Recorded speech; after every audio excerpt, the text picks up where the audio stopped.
So I haven't been here, I got here a little bit late yesterday, but has anyone made, sometimes you get up here and people get upset about what you say, and, if anyone's going to shoot any arrows, though, I feel like I'm covered. Like, this is the first time I've ever felt so secure, that, like, if something, Armageddon comes, I'm down here, I can turn this into a canoe, and you guys are all goners. So, whoever made this, thank you very much. It's great to be here. It's great to always be with this group. I'm so happy to be involved again. I love hearing from, I'll never think of shopping carts the same way. I don't know about you. That was unbelievable discovery, but also deeply troubling.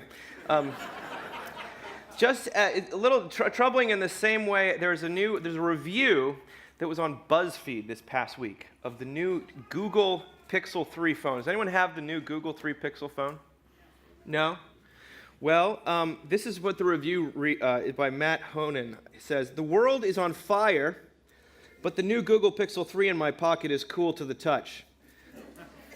A dark slab of metal and glass. It comes alive when I rub my finger across the back of it. And what does it say? We're doomed, a colleague texts me on Signal.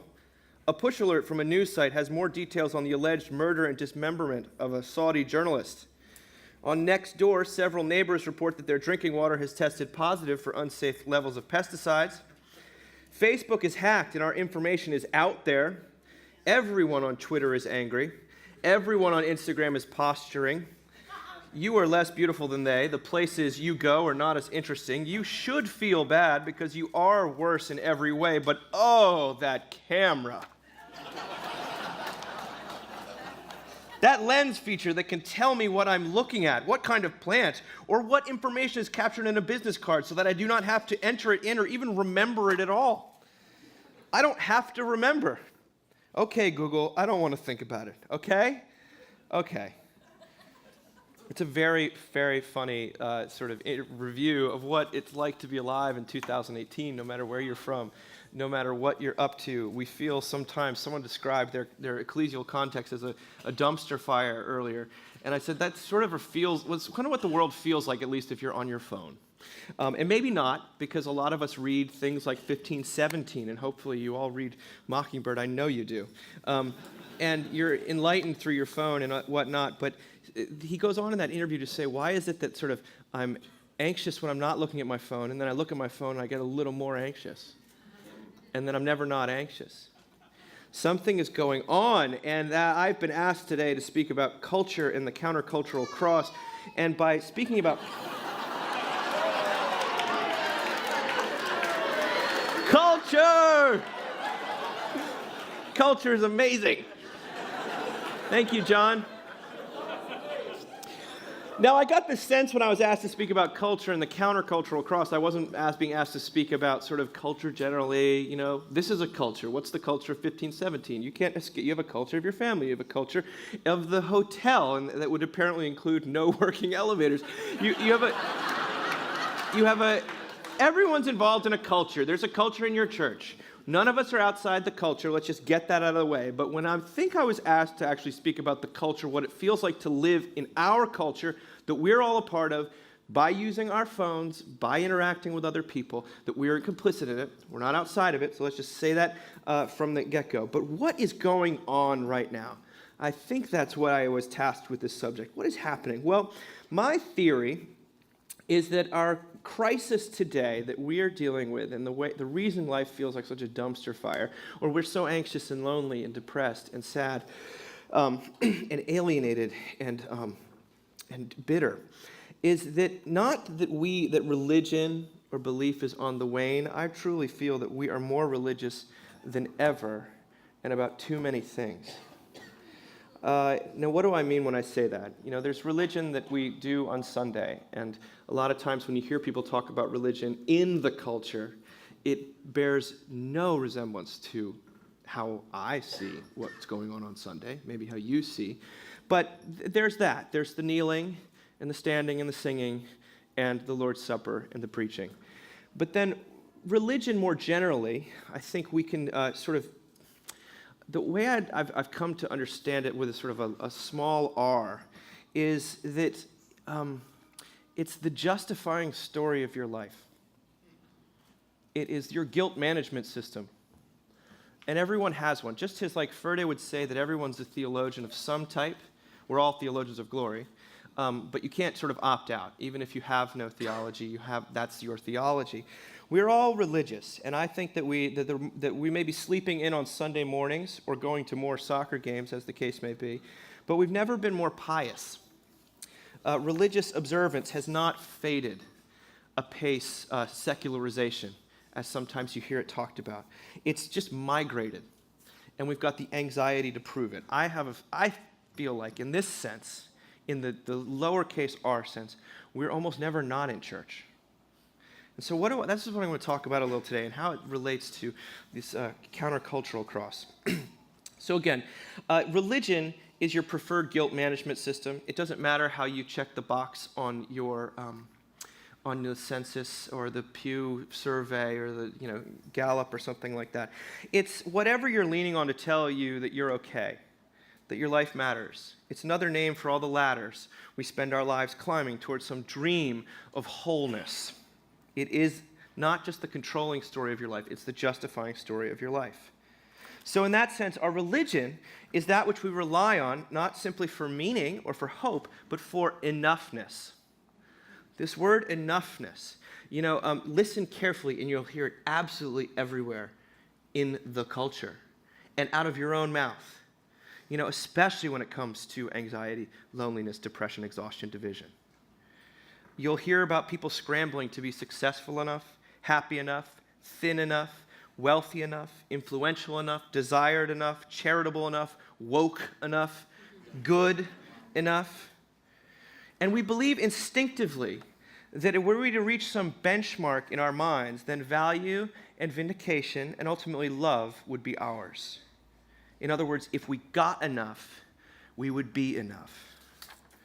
This is the wisdom of the world that Paul talks about in 1 Corinthians. And it's nothing new. And you can be a Christian and subscribe to it with every fiber of your being. In fact, most of us do. But we want to feel good about ourselves. We want to feel like we're enough. We want to feel, the religious word here, the capital R religious word is righteousness. And someone once said that, Luther had amazing answers if you have 16th century questions.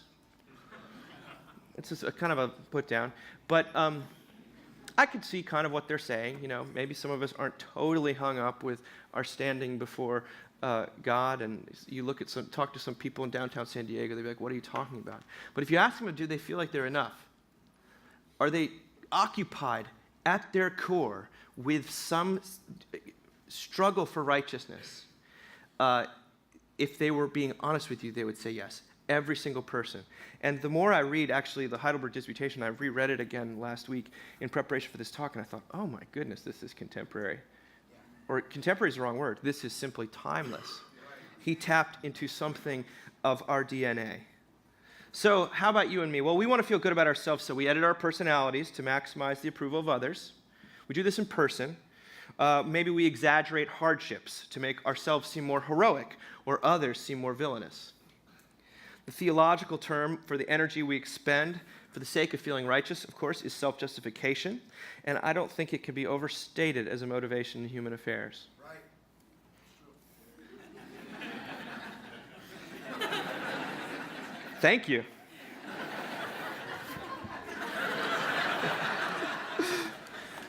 No, but your colleague, for example, who can't stop working, maybe perhaps she equates busyness with worthiness.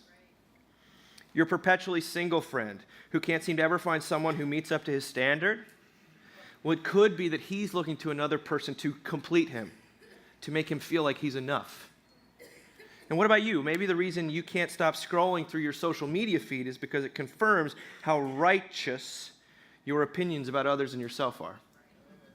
Whether that might be a negative opinion of yourself. Or maybe on some level that you can barely admit to yourself, you believe that if your latest post on Facebook gets enough likes, you will finally like yourself. In what will henceforth be known as the Keith translation of the Heidelberg Disputation, If you haven't read this thing, by the way, let's give Caleb Keith a big round of applause. And Kelsey Pombara, who put this thing together. This is incredible. This is such an amazing resource. I'm going to read to you thesis 2 and 3 of their translation, which isn't that different, but it's a little better, I think. He first talks about the law of God, which doesn't lead a person to righteousness. He says, much less could the work of men, that is to say, even works which are done over and over again with the help of natural law, move someone towards righteousness. Thesis 3, even though the works of man always seem to be beautiful and good, they are nevertheless demonstrably deadly sins. Now that's a heavy thing to say, Martin, but I think there's real gravity and traction for you and I in 2018. So what is going on here? Well, if you'll bear with me, I think there's a deep irony at work, and that our enoughness is our universal human longing. This is confirmed by all the social scientists, the psychologists, but we, of course, don't need confirmation. It's already there in the Bible. And the yearning for it binds us together across party, country, gender, race, age. It provides the glue that holds most of our most altruistic movements together. And yet, the specific expression of this obsession with enoughness in each person's life is what often alienates them from each other and ultimately from God. Because here's the wrinkle, one that's so well worn that it hardly bears mentioning. No matter how close we get or how much we achieve, we never arrive at enough. Our lives attest to the fact that the threshold does not exist, at least not where fallible and finite human beings are concerned. Instead, as one journalist writes it in regards to the perfectionism of our social media era, people are suffering and dying under the torture of the fantasy self they're failing to become. I'll read that again. People are suffering and dying under the torture of the fantasy self they're failing to become. I mean, if that doesn't describe our moment, and if that doesn't describe every moment, but our moment in particular, I mean, so actually, why is it that we seem more fixated on righteousness now than any time in memory that I can think of? Well, at the risk of gross oversimplification, and this is my theory, for centuries, I think we relied on capital R religion to tell us that we're okay.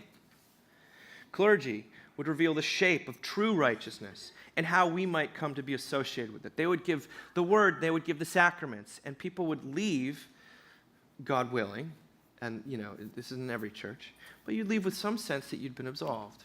That's what most of the liturgies that we've inherited actually do. Church provided us a place, in other words, to go with our guilt and with our shame. But for more and more people in the modern world, that no longer feels like an advisable or available option. And so with altars off the table, pun intended, that was a church joke. Fresh targets of our yearning for righteousness enoughness, fresh targets have cropped up all over the place, from the kitchen and food culture to the gym and physical prowess and fitness, to the computer screen and staying on top of actually everything, to the bedroom, to being the most sought after and satisfying person in that regard. But this is why I'm proposing a fresh term, and Eric alluded to it in the introduction, which is nice. Thank you. The term is seculosity, and it's a catch-all for religiosity, religious feeling, which is simply this yearning for a justifying story to be sort of given to us. Seculosity is a catch-all for religiosity that's directed horizontally rather than vertically, at earthly rather than heavenly objects.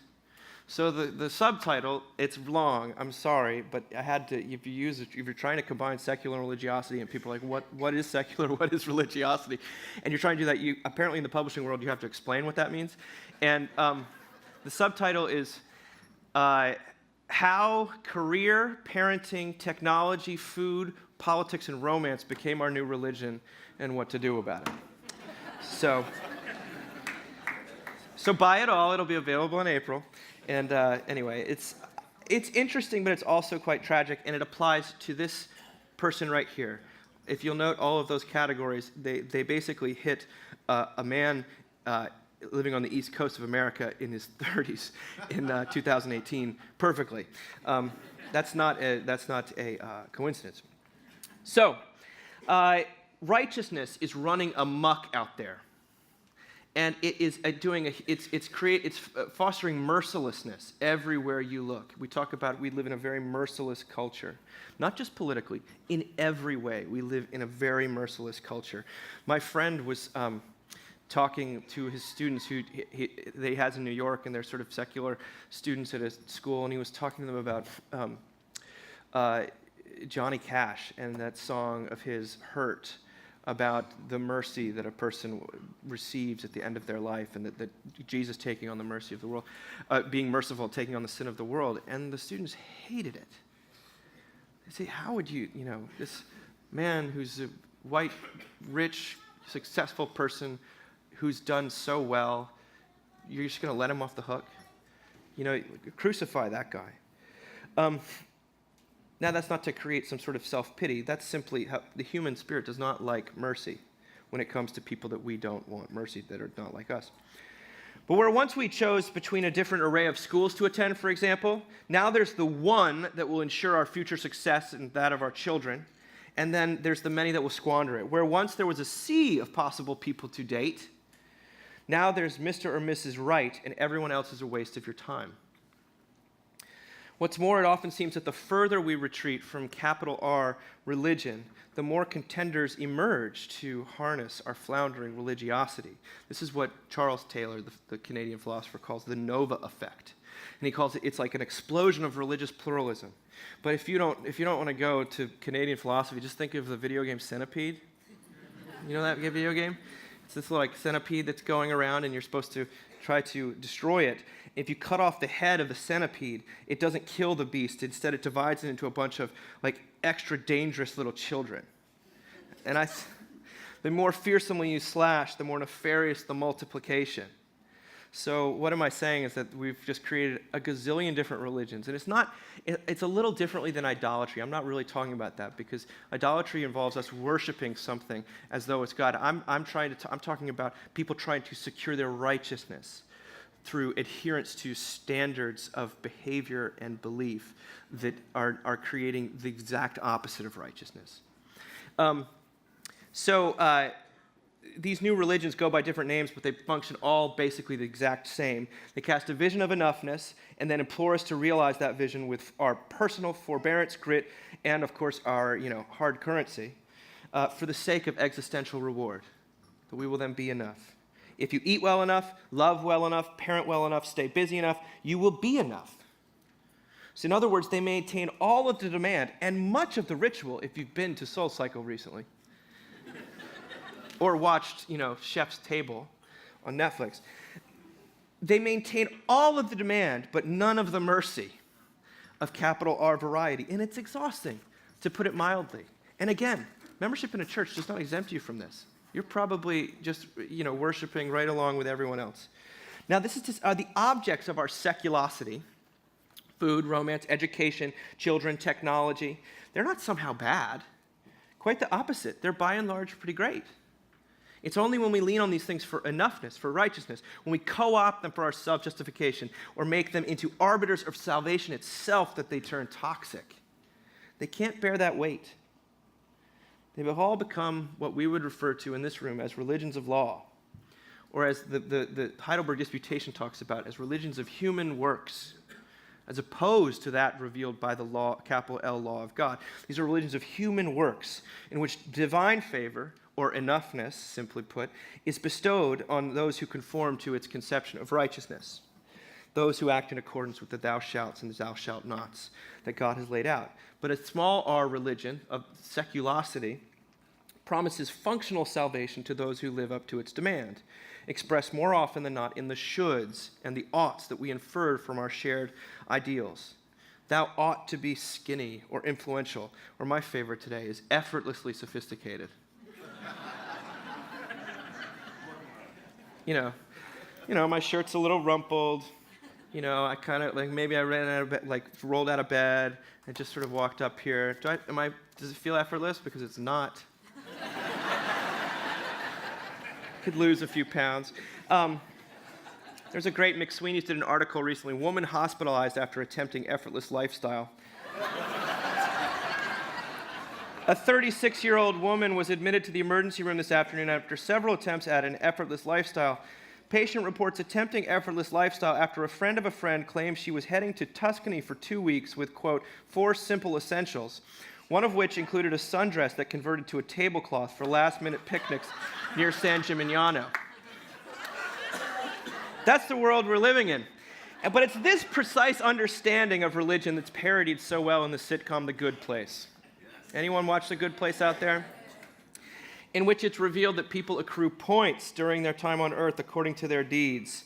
Let's roll this first clip, which is the orientation video to The Good Place. And Kristen Bell, the voice of Anna in Frozen, and Veronica Mars, she is the one who is sitting there that you'll focus on. Hello, everyone, and welcome to your first day in the afterlife. You were all, simply put, good people. But how do we know that you were good? How are we sure? During your time on Earth, every one of your actions had a positive or a negative value, depending on how much good or bad that action put into the universe. Every sandwich you ate, every time you bought a magazine, every single thing you did had an effect that rippled out over time and ultimately created some amount of good or bad. You know how some people pull into the breakdown lane when there's traffic and they think to themselves, who cares? No one's watching. We were watching. Surprise. Anyway, when your time on Earth has ended, we calculate the total value of your life using our perfectly accurate measuring system.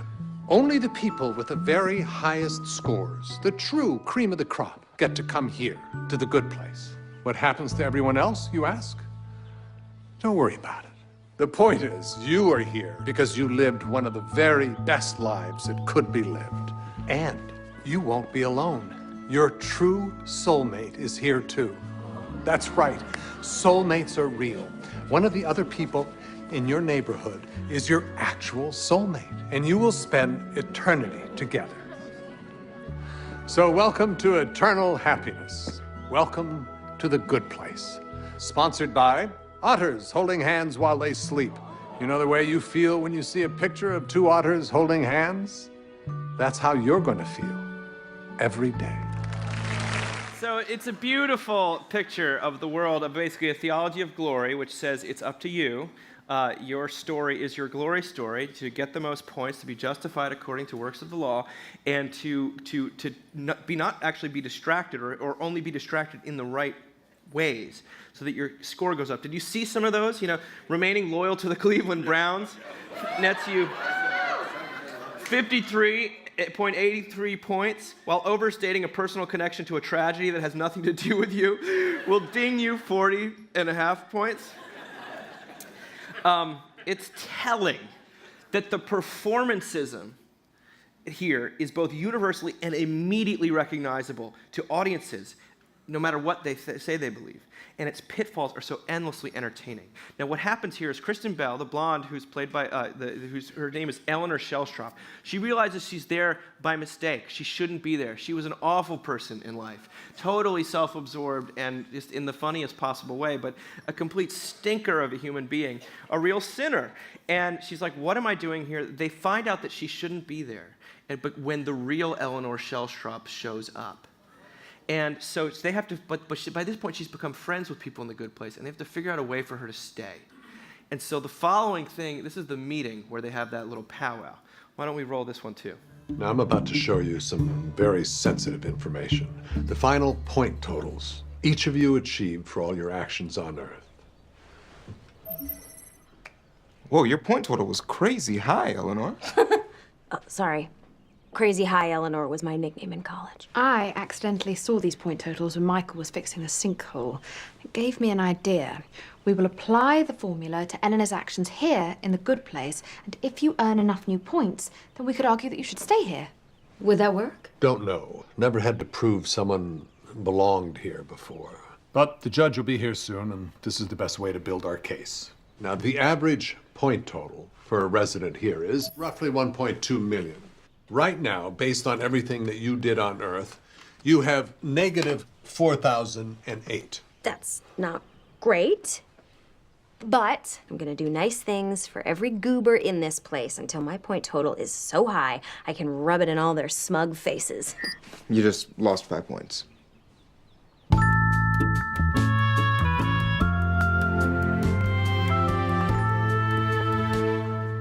Hello. Hi, how are you? There has to be something bigger I can do than holding the door and waving. There's no way every Walmart greeter is in the good place. Walmart?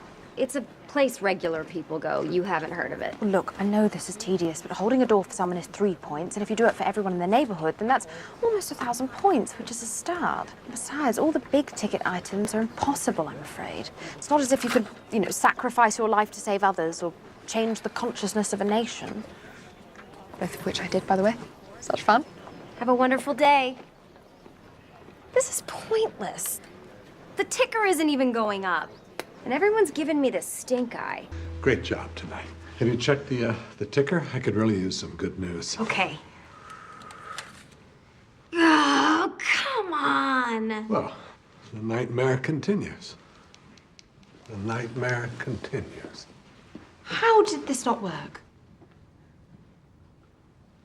There is no way to increase my point total because everything I'm doing is out of self-preservation. I don't understand. My motivation is corrupt.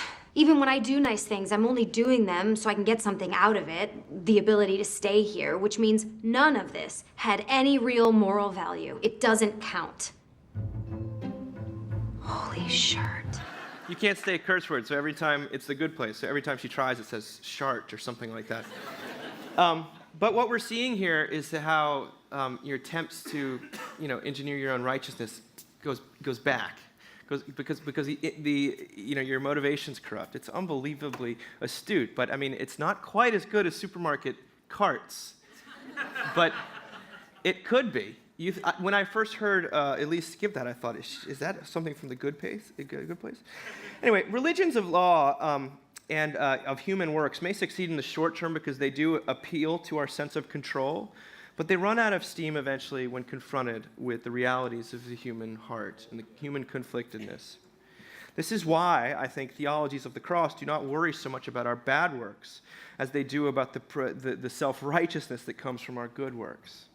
That's the deeper poison in the spiritual life.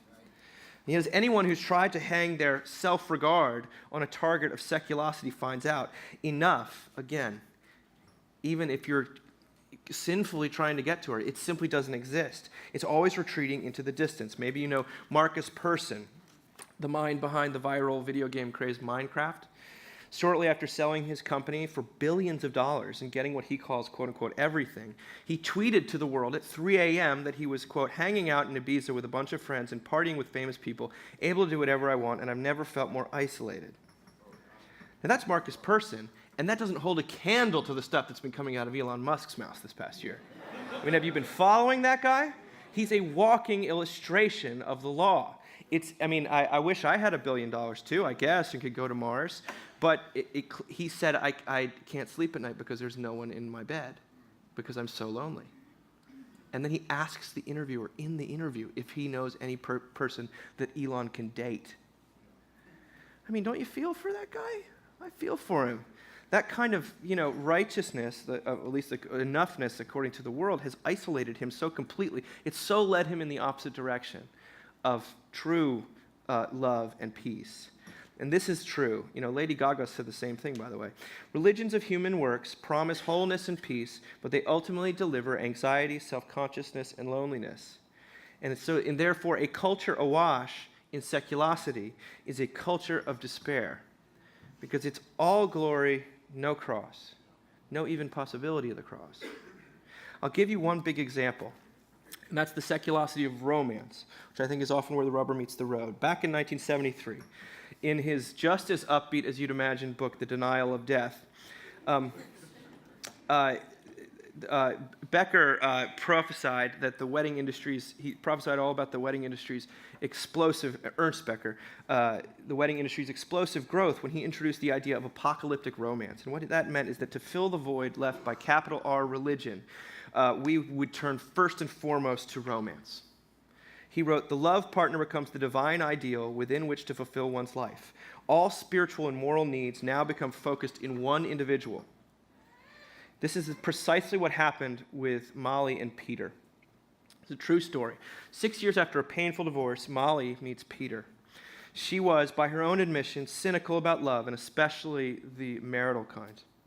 Peter's first wife, on the other hand, had died, and he fell hard for Molly, countering her doubts with relentless optimism and promising all manner of bliss and security that he could bring her. Their relationship would be different from the ones she had known, he told her. Their families would integrate. They would have more than enough money. He would make everything all right. Eventually, Peter won Molly over or wore her down, and they got married. You can probably guess what happened next. All did not transpire as Peter had predicted. His son refused to talk to Molly. They accrued all sorts of debt. Molly confesses in this article that she was writing about this, that in the past, when disappointment like this had reared its head, she would do one of three things. One, she would bail on the relationship, or two, she would stick with it but blame the man forever, or three, she would stick with it and blame herself. Those were her three options. So she recalls the night that things came to a head. They're unpacking their bags after a visit with his family, and she is lamenting his kids' continued resistance to her presence in their life. All of a sudden, Peter drops the clothes he's holding and under his breath mutters, "I can't take it anymore. It's too much for me. I know I said I wanted us to talk about everything, that I wanted to know everything you felt, but I can't handle it. I'm sorry." In the thick silence that followed, Molly finished putting away the laundry. Peter went downstairs, and then she got in the shower, turned on the water, and sat on the tiled floor in grief and disbelief. Now, you might think that was the end of Peter and Molly, but it wasn't. She writes, "I still wonder why the disappointments didn't doom our relationship, but now, 8 years later, I think our real relationship began with them. In the aftermath, something new happened. He had let me down, and he cared about my reaction. I didn't have to pretend that the falling bricks didn't hurt. That's why he's a good person for me. I can dream a little myself, and if the dreams don't come true, I'm not left alone to pick up the pieces." So painful as it was, the death of their expectations, of their seculosity of romance, birthed something beautiful, something akin to real love. Instead of, "I love you as long as you don't disappoint me," their relationship took on a new operating philosophy. "I love you in the midst of our mutual disappointments." And to a lesser extent, their story is my story. I don't know about you. My wife and I like to say that our marriage didn't actually begin until 3 years after we said our vows. After our big day, after our illusions about one another and ourselves had been sufficiently deflated. God had basically put them to death, and we stopped taking ourselves quite so seriously. What we learned, and what we still forget with astonishing frequency, is what Molly and Peter learned, that real love, abiding love, does not recoil at weakness. That is where it begins. Love without vulnerability is not love at all. It's more like mutual objectification, where the other person serves as a canvas upon which we project not only our idealized selves, but our spiritual and emotional yearnings. You see, real love is more than something we fall into. It's something we fail into. And what sounds like a foolishly tragic view of life, foolish, is actually a starting point for compassion, forgiveness, and joy. After all, we stand a much better chance of loving our neighbor or spouse when we aren't looking to them to do or to be something they cannot do or be. Gerhard Ferde puts it like this in On Being a Theologian of the Cross. He says, "For the alcoholic, the humility to confess I am an alcoholic is not a mark of despair, but of hope. It is false optimism that brings ultimate despair." Anne Lamott puts it this way. She says, "With everyone we've ever known or loved who's gotten sober or off whatever their addiction was, it begins with running out of good ideas. It begins with this pitiful and incomprehensible demoralization with your best efforts. And then you say the first great prayer, which is help." So I thought I'd show you what a sort of a theology of the cross inspired marriage service might look like. We're going to look at the School of Life put this together, Alain de Botton. We're only going to watch a part of it, but this is what his vision of what a love that recognizes the vulnerability, the weakness, the sort of foolishness of this conception of love, what it would actually look like on the big day itself. Let's watch this. Things kick off with what's called the ritual of humility. Humility is probably the most important emotion for the success of a relationship. Humility starts with an ample, accurate, and sorrowful recognition of all one's failings. It is filled with apology and modesty. It doesn't pretend that flaws are charming quirks or excusable oddities. It contains an open admission that we wish we were different and better. Simon, do you admit that you're a failed, broken human being? Not in every way, but in some ways so serious that you will at points be a grave burden to Emily.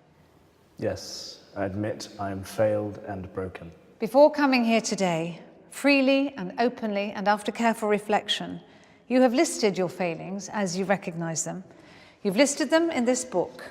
This is your book of imperfections. Would you now, before me, your partner and your guest, read some of what you have stated in your own words?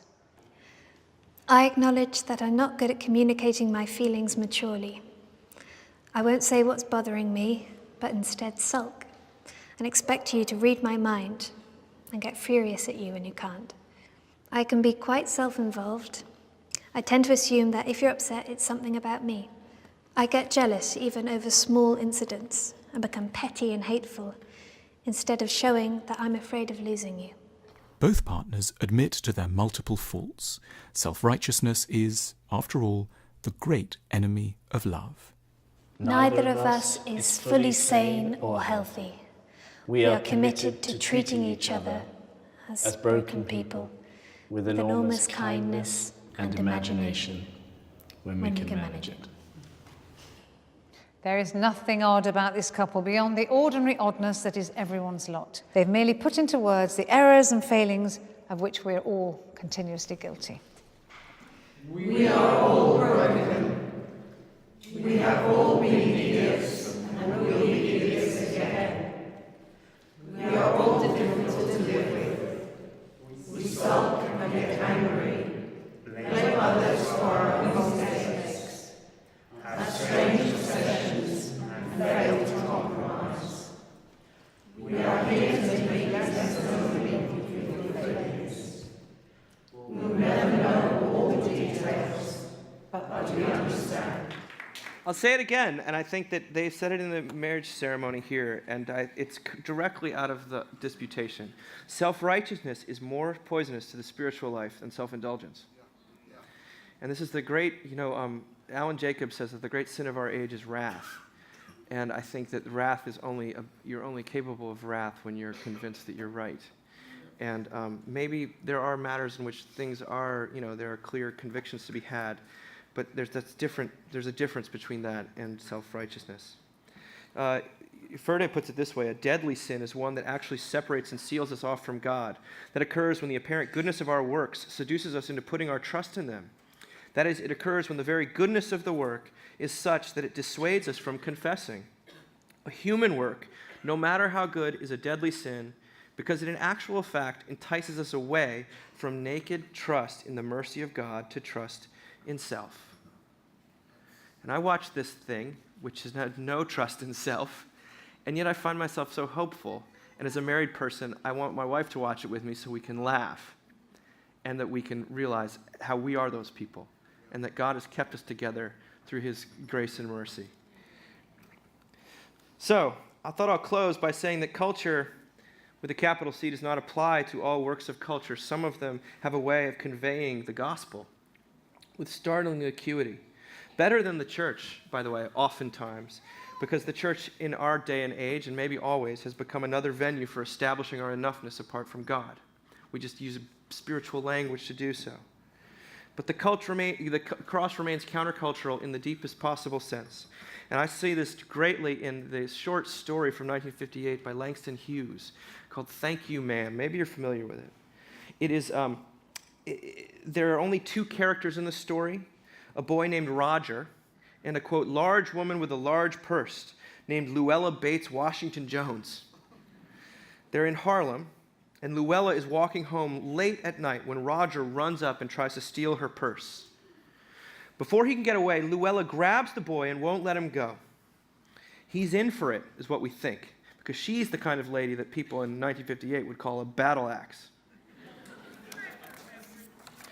Luella asks Roger why he tried to snatch her bag, and after telling a couple of lies, which she calls him on, he finally comes clean. He wanted money to buy a pair of blue suede shoes. This is 1958, okay?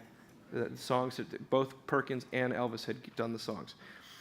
Hughes wants to unburden us of our sympathy for this boy. Roger wasn't acting out of hunger. He wasn't Jean Valjean. He wasn't acting out of desperation because he was poor and fatherless or something like that. He was acting out of greed. He was no victim, at least no more than anyone else.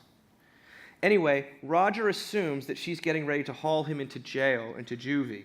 But instead, Luella does something strange. She brings him home with her. She washes his face and tells him that she knows what it's like to want things that you can't get. And then, in lieu of further lecture, she cooks him a meal, complete with dessert. Her unexpected behavior has a strange effect on Roger. When they enter her apartment, you see, Luella had laid her purse on the day bed where he could easily grab it and bolt. But curiously enough, he finds he no longer wants to. Instead, he hears himself ask Luella if she needs someone to go to the store to fetch her milk. She demurs, instead fills his plate again. And I'll read to you from the story itself. The woman did not ask the boy anything about where he lived or his folks or anything else that would embarrass him. Instead, as they ate, she told him about her job in a hotel beauty shop that stayed open late, what the work was like, and how all kinds of women came in and out, blondes, redheads, and Spanish. Then she cut him half of her 10-cent cake. "Eat some more, son," she said. When they were finished eating, she got up and said, "Now, here, take this $10 and buy yourself some blue suede shoes." She led him down the hall to the front door and opened it. "Good night. Behave yourself, boy," she said, looking out into the street as he went down the steps. The boy wanted to say something else other than, "Thank you, ma'am," to Miss Luella Bates Washington Jones. But although his lips moved, he couldn't even say that as he turned at the foot of the barren stoop and looked up at the large woman in the door, because she had already shut the door. You see, what Roger receives from Luella is the opposite of what he deserved. He broke the law in no uncertain terms, yet Luella responds with warmth, welcome, and even reward. Her reaction lies so far outside the logic of this for that as to be absurd. Isn't she afraid of being taken advantage of, we wonder? What about consequences? Aren't her actions irresponsible? Surely this can't be Hughes's idea of what it means to be a good parent. No, Luella doesn't ignore Roger's transgression or shrug it off. Nor does she punish him, as she would have every right to. Because she sees herself in the boy, the intervention she offers goes beyond mere restraint and reaches into the depth of motivation, what Shellstrop was talking about. The counterintuitive treatment he experiences inspires a change of heart in the boy. Sitting there in her apartment, he no longer wants to do wrong. The Heidelberg Disputation ends with the thesis 28 that says, "The love of God does not find, but creates what is pleasing to it." You see, Luella bears the cost of Roger's misdeed, financial as well as relational, and it makes all the difference. In a few short pages, Langston Hughes paints an indelible picture of something other than retribution. He captures in narrative form the only force with the power to inspire what the laws of control and enoughness command. The kind of love that succeeds, or at least can succeed, where judgment fails, what we call the deeper magic of grace. This is what is revealed and enacted in the shed blood of Jesus Christ. The cross This countercultural cross declares that the guilt and shame we spend our days trying in vain to expiate via all sorts of sweat and scapegoating and seculosity is absolved, past, present, future. But take note, my friends, good behavior does not bring Roger into contact with Miss Luella Bates Washington Jones. And it won't bring us into contact with God either. Only bad behavior does the trick. Poor performance, not flying colors, which is good news for those among us whose scores on the test of life keep getting worse. And for those of us who keep getting ensnared in the false promise of seculosity, even though we know better. Glimpsed through the lens of a cross, what looks like the end for Roger may be only the beginning. It may be the birth pangs of mercy, the same mercy which extends to lonely pastors and their exhausted congregants, to addicts and their enablers, to hopeless romantics and you and me. Amen.